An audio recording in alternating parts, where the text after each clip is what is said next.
All right, let's move away from football and head to the association. It was a star-studded night in the NBA last night.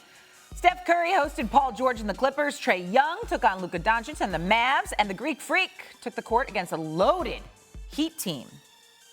Winner, nobody like Steph. And I'm telling you, there couldn't be anything more accurate. He becomes the 8th player in league history to record 6 45-point games over a 20-game span. For the 10th time since the start of last year, Curry outscored the rest of the team's starting lineup, the most such games in the NBA during that span. Curry in a hurry in the third quarter. Perfection, loaded up for 25 points in the third on a flawless 9-9 from the field, 5 of 5 from 3. Dude wins the MVP this year, Shae. You can book it. Oh, my goodness. How many days are we in? 2? He's already booking the MVP. I like to get ahead of the pack. Clearly.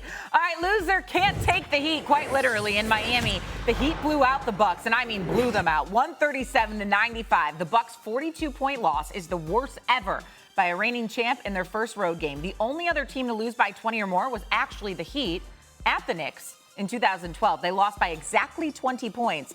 Jimmy Butler's face here at the end, you're going to see, it'll just tell you everything you need to know about what went down last night. Yep, there it is. Jimmy, man, I love it. Winner, I need a hero. No. Tyler Herro, no. The 14th player in Heat franchise history to have at least 20 points, 5 boards, 5 dimes in a game off the bench. Looks like Tyler may be done with IG. He might be ready to return to the talent he was 2 years ago. With the addition of Lowry, Miami is going to be very dangerous and also very deep. There's a hero. It's more like Mariah Carey. I think we both should just cut out the singing. You're probably right. Loser stumbling out of the gate. That is for sure. The Mavs never in control in ATL last night against the Hawks, losing 113-87. This was the second largest loss in a season opener in Mavericks history. They also lost by 41 against the Spurs, but that was back in 91. Meanwhile, for the Hawks, it's the second largest win in a season opener. And so, Jay, the Hawks. The winner. Yeah, give them Hawks them respect. 14 dimes for Trae. Most in a season opener for Trae Young, and the most in a season opener by any Hawks player since, Mookie Blaylock in 1993 dropped 16 of them. After Trae can play and the team gets no respect, starting this season 2-0 is a good way of getting it. Yep. Collins, a surging Reddish, underrated two-way player in Hunter, sharpshooting Bogdanovich, rim protecting Capella. I've been on this bandwagon. Oh, please. You were first. Oh, thank you. Okay, you were first. I'll give you your respect. Thank you. More drama in Philly. Simmons left the Sixers practice facility Thursday without working out and will meet with the bosses again today to discuss some sort of plan going forward. Simmons says he has discomfort in his back and he underwent some treatment on Thursday. He never participated in any on-the-court activity. It is unlikely he plays tonight in the team's home opener against Brooklyn. And folks, buckle up. Sounds like this could continue for quite some time. Oh, gosh. Right now, any sort of trade, which obviously Ben Simmons wants, the best thing we can do is get role players back. That makes no sense. People should buckle in. I mean, this is going to go a long time because our only path, my only job is to help us give the best chance to win the title. Ben Simmons is a difference maker, so if we can get him back, he will help us win the title. If we can trade Ben Simmons for a difference maker, we will do it. Well, as if the Eagles haven't been a train wreck in their own right. They were asked to weigh in on this, and Jason Kelce had this to say on the drama. What's going on with Ben Simmons and the Sixers, all that, it's because of a lack of accountability, lack to owning up to mistakes, and a lack of correcting things. If all that gets corrected, you fix in free throws, you're getting better as a player. None of this is happening. Everybody can... Yeah, you can say that word. Complain about how tough this city is to play in. Just play better, man. The city will love you. Hey! I like that positive spin from Chase and Kelce. Thank you so much. Eagles aren't playing better.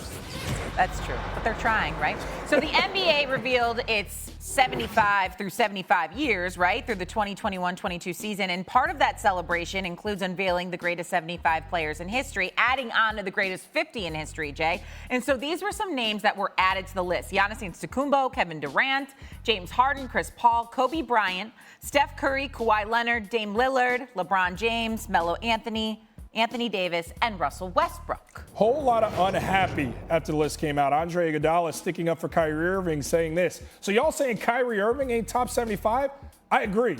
He top 20 at least. And then Klay Thompson, who's also not mentioned on that list, wasn't happy as well. Said, maybe I'm just naive in my ability to play the game, but in my head, I'm top 75 of all time. Klay, I kind of agree with you, which leads us to the notable omissions on the list. Vince Carter of Insanity, hard one to leave. I look at Dwight Howard, though, Shae, and think, man, people must just not like who he is as a person. Because there's no way you keep off a guy who's been an all-league player 8 times, who's led this league in rebounding 5 times, who's led this league in blocks twice over, who's been an all-defensive guy, I think, 5 times. He's been an NBA champ. He's won a slam dunk contest. He's totally changed what the position as a pivot man looks like. There is no reason Dwight Howard is not on this list except for simply not liking him. It's an abomination. And look, I get you're going to leave people off the list, but it can't be Dwight Howard. No shot. Okay, well, there you go. That's a good reason to put him in. Everything you just laid out. I am shocked you didn't point out Dikembe Mutombo not being on that list. I mean, Dikembe Mutombo? No. Not today. But Dwight also had an offensive side to his game, so that's why I'm not happy about it. Notre Dame's all-time leading shot blocker. Talk to him. Saying that a shot blocker belongs off the list. I don't know. Put me on a list.